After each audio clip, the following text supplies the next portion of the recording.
Live from the Vehicle City, this is ABC 12's Back to the Bricks special. It's the ultimate 6-day road trip. The Back to the Bricks Lakeshore to Lakeshore promotional tour took off Friday morning from Flint. This is great. This is our 4th annual tour, and the main purpose is to promote not only Flint and Genesee County, but obviously Back to the Bricks, which this will be our 9th annual event coming up in August. The tour also aims to boost Michigan's economy town by town with stops in Rockford, Hart, Cadillac, West Branch, Escoda, and Mount Pleasant. The communities that we're overnighting in are just really rolling out the red carpet for us. They've got a lot of activities, entertainment, food specials. We have some that are providing free hotel rooms. On June 7th, dozens of classics hit the road in Flint with one goal in mind: to let classic car lovers across the state know how much we love showing them off, and to get other fanatics to make Genesee County a destination during Back to the Bricks. First stop, Rockford on the west side. While in the area, cruisers toured the impressive collection of West Myrick. I don't know, you want to come in here? Anything that tripped my switch, I tried to bring it home. He used to own over 100 cars and has whittled it down to a more manageable 40. But his display of antiques shows a love for all things cars. It's Petromobilia Museum.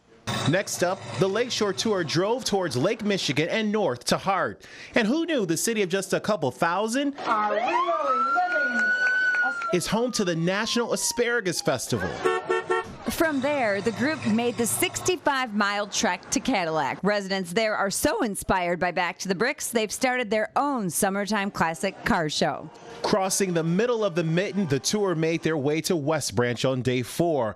We met a woman with a rather special vintage ride and nickname. I told some kids once it was my bank robber car, because if I robbed a bank and came out, what color would you tell the policeman that it was? Yeah. The first kid says blue, second one says green, third one says purple.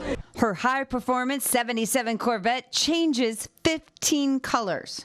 The next stop, Escoda on the Lake Huron shoreline. The pure Michigan views of the Osable River made for a worthwhile detour from the road to take in the breathtaking beauty of Mother Nature. Another unique pit stop on the promo tour, a hidden gem, the Standish Depot. It's a 124-year-old stone building right in the center city, and it's been renovated over the years to preserve its rich history. And the final stop on this road trip, Mount Pleasant. Classics filled the streets there too. It's just a little taste of what's to come during Back to the Bricks. And finally, June 13th, the Lakeshore Tour rolled back to home base, ending in Davison. From the Vehicle City, this is an ABC 12 Back to the Bricks special presentation. Now, take a ride with Angie Hendershot and Matt Franklin.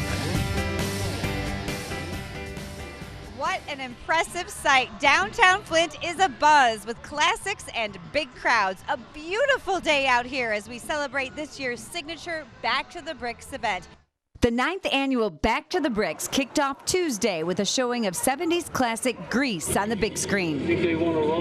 And what's better for a dose of nostalgia than a movie under the stars? As Danny Zuko says, car fanatics packed into the US 23 drive-in in Mundy Township for the free event. Wednesday evening, it was time to buff up the chrome and roll out. Classics packed Saginaw Street from the bricks of downtown Flint to Grand Blanc Township with dozens of fun pit stops along the way. Crowds lined the streets to take it all in, a parade of the decades. Thursday night, a second dose of the beloved rolling cruise. It's always a stunning sight to see classics spanning the years gliding over bricks under the signature Vehicle City arches, a nod to the city's rich automotive history. The highlight of Friday, an at-will car show along that same historic stretch of bricks in downtown Flint. It was a beautiful night to take in the sights, and adding to that throwback atmosphere, a little Motown to get the crowd up and grooving to more timeless classics. As you probably know, Flint is known as the Vehicle City, and with good reason. So many automotive pioneers have roots right here. Yeah, like Louis Chevrolet, David Dunbar Buick, Walter P. Chrysler, just to name a few names that sound pretty familiar. Of course they do, and an effort is underway to welcome each of them back to the city with a statue, making them a permanent fixture downtown. That's right, it's the Automotive Pioneers Park project, and today William Billy Durant was added to the lineup.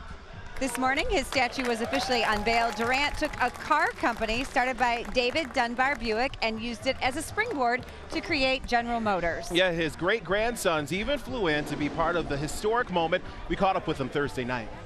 It's an amazing history. I guess I'm sort of awed by who he was and what he did. It's going to be wonderful. You know, I think that the biggest thing is to my knowledge, I can't, get it out of my head that Billy's back in town. There are a lot of classic cars here that have stood the test of time. This one actually isn't quite as old. I'm here with Bill in a kind of space-age looking Saturn Sky, or at least what was a Saturn Sky. That's what it started out as, but fortunately I have a wife that's very, very patient with me, and she's put up with me changing it a little bit. So what is it? What work have you done to it? New hood, doors, redid the interior, redid the engine. There's very little stock on it, but it's been somebody once told me it's not about the journey, or not about the destination, it's the journey, so it's been fun. I like it. Speaking of fun, how are you enjoying the weekend? I tell you what, this is amazing. This is on my second year coming down to it, and it's amazing to see this many people get together and have a good time and see downtown Flint kind of start coming back, and I hope it keeps continuing. It's been a great, and you can't ask for better weather. This has been amazing. Have you got a chance to check out other cars too? Oh yeah, this morning I spent the whole day walking down around, and you just get ideas about, oh, I'd like to do that, but eventually you got to say, I got to stop. I understand entirely. Maybe I'll get a classic car, and then I'll have to do all the work myself. Matt and Angie, back to you. The 9th annual Back to the Bricks event has been bigger than ever, a true showing of the classics that mean so much to the Vehicle City and beyond. And it's been a great week, filled to the brim with beautiful cars, impressive crowds, and great weather. So let's get one last check of our Bricks crew and hear their own most memorable moments. We're going to start with ABC 12's Siobhan Riley. Hi, Siobhan. Well, one of my favorite things about this week is just being able to meet such great people who said they look forward to events like Back to the Bricks. I spoke with one woman who was very positive, and she says that this event is really special to her because she likes being able to see so many people come together for such a great cause. She likes the fact that benefits or businesses are benefiting from this. Now, take a look at some of these cars. This is something else that I've enjoyed, just being able to talk to the cars on this, the people who have cars on this street. It's just been a lot of fun. So now we're going to go ahead and turn it to Justin. Hi there, Siobhan. It's been a great, this is the end of the whole car show season, and luckily for me, I was able to go along with the Lakeshore to Lakeshore tour, and that was just great, going from place to place across the state and kind of spreading the love of cars to people in all different little towns like Flint, Michigan, the Asparagus Festival, which was pretty cool. So it's just a great time. So this is the end of the car show season, but there's always next year, and there's always more time to fiddle with cars. Meantime, Jen? Hey Justin, we've been hanging out by the flat lot over here, and we've just had an absolute blast checking out these gorgeous cars. You can hear them revving in the background right now. It's so much fun to see people enjoying what they love. And one of my favorite personal things is I learned how to change a tire. There's so much going on inside this flat lot. You've got the Detroit Pistons flight crew is over there. You've got people changing tires. It's just a whole lot of fun over here. Back to you guys at the desk, Matt and Angie. Thank you. All right, guys, thank you very much. And love it. Yeah, love it. It's only fair that we share ours, and just got to say real quick that it's been going on the Lakeshore tour and seeing many different cities in the state. You went along. Yeah. It's wonderful. And we'd like to thank you so much for being part of an incredible week, not only here in Flint, but also across Genesee County. From all of us at ABC 12, our whole crew, have a great night and happy cruising.